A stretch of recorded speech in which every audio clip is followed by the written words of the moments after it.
जसरी पनि म पैसा कमाउँछु, कमाएको पैसाले म छोराछोरीलाई यति यसरी गर्छु होइन, चाहिँ यति पैसा म जसरी एनी हाउ म चाहिँ जम्मा गर्छु र यो पैसाको यो काम गर्छु, यो ठाउँमा लगाउँछु भन्ने हुनुहुन्छ। मेरो के थियो भन्दाखेरि जब म विदेश लागेँ नि म 19 पुरा पुगेर 20 लाग्दाखेरि विदेश गएको। 20 लाग्दाखेरि म विदेश गएँ। मेरो उद्देश्य के थियो, टार्गेट म 30 वर्ष, मेरो उमेरको 30 वर्षसम्म 10 वर्ष म विदेशमा बस्छु।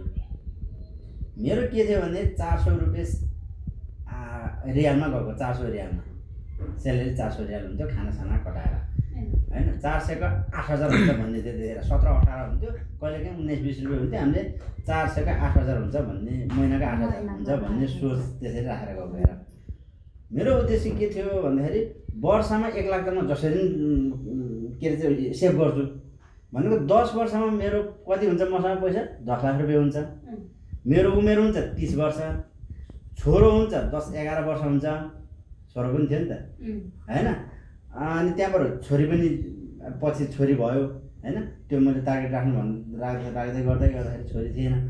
अनि मसँग 10 लाख रुपियाँ पैसा हुन्छ, मेरो उमेर 30 वर्ष हुन्छ, म अब विदेश जान्न, म आउँछु 10 लाख रुपियाँ मेरो छ, सबै खर्च यताउता कटाएर अब 5 लाख रुपियाँ ब्याङ्क ब्यालेन्स गर्छु। त्यो पैसा मेरो छैन भन्ने तरिकाले म ढुक्क ब्याङ्कमा राख्छु, ऊ बेलाको कुरा क्या। अनि मसँग 5 लाख रुपियाँ क्यास छ, क्यास त मैले 5 लाख त मैले ब्याङ्कमा राखेँ। अब 5 लाखमा पनि के गर्छु, आधाउधी जतिले एउटा सानो पसल गर्छु 2-2.5 लाखमा। त्यतिखेर त 2-2.5 लाखमा हुन्थ्यो नि त पसल, एउटा होटल, आफूले होटलमा भाँडा माझाए मान्छे, त्यो मलाई थाहा थियो। यसो गर्छु, एउटा होटल व्यवसाय गर्छु र बाँकी 2.5 लाख रुपियाँ चाहिँ के गर्छु, त्यो ब्याकअपको लागि राख्छु। फेरि त्यसलाई त सामान किन्नु पऱ्यो, के ल्याउनु पऱ्यो होइन।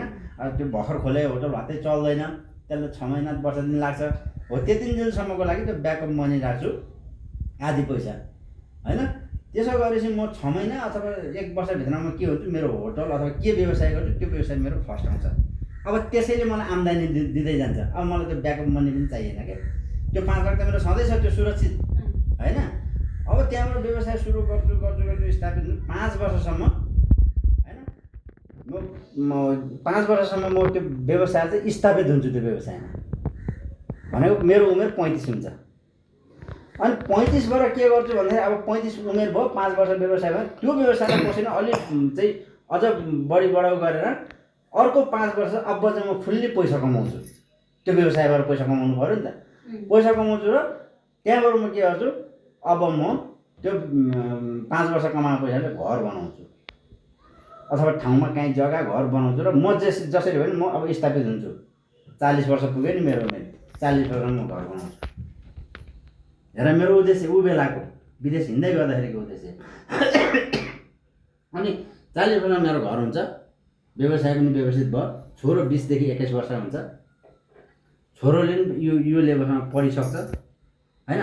छोरो पनि विदेश जाने वा बिहा गर्ने केही भइसक्छ होइन। र म त्यहाँबाट स्थापित हुन्छु। त्यहाँबाट मेरो लाइफ, त्यहाँबाट मलाई टेन्सन हुँदैन। मसँग घर हुन्छ, गाडी हुन्छ, व्यवसाय हुन्छ, सबै कुरा हुन्छ, छोरो हुर्किसकेको हुन्छ, छोरी हुर्किसकेको हुन्छ भन्ने मेरो टार्गेट थियो। एकदम हिसाब गरेर म चलेको। 1 वर्ष 2 वर्ष 1 वर्ष जति ढिलो भयो तर ठ्याक्कै भयो भन्ने जस्तो उद्देश्य पुरा। तर उद्देश्यमा चाहिँ हिँड्नुपर्छ क्या। त्यो उद्देश्य बताउने होइन कसैलाई, हाँस्ने हो, डुल्ने हो, रमाइलो गर्ने हो, खाने खेल्ने हो, तर आफ्नो उद्देश्य के छ त्यो उद्देश्यमा डगमगाउने होइन। ओहो मेरो त त्यो छ है, फेरि उद्देश्य त त्यो हो नि त मेरो त भन्ने ठ्याक्कै ट्र्याक आउट हुनु लाग्ने, ओहो भनेर फेरि ट्र्याकमा आइहाल्ने हो कि। त्यसो गरियो भने सफल होइन। म व्यक्तिगत रूपमा म सफल मान्छे। सँगसँगै मैले के गरेँ थाहा छ, त्यो बिचमा राजनीति गरेँ, राजनीति सफल, पढाइ सफल। यो त मैले जोडेको थिएन, त्यो उद्देश्यमा थिएन क्या।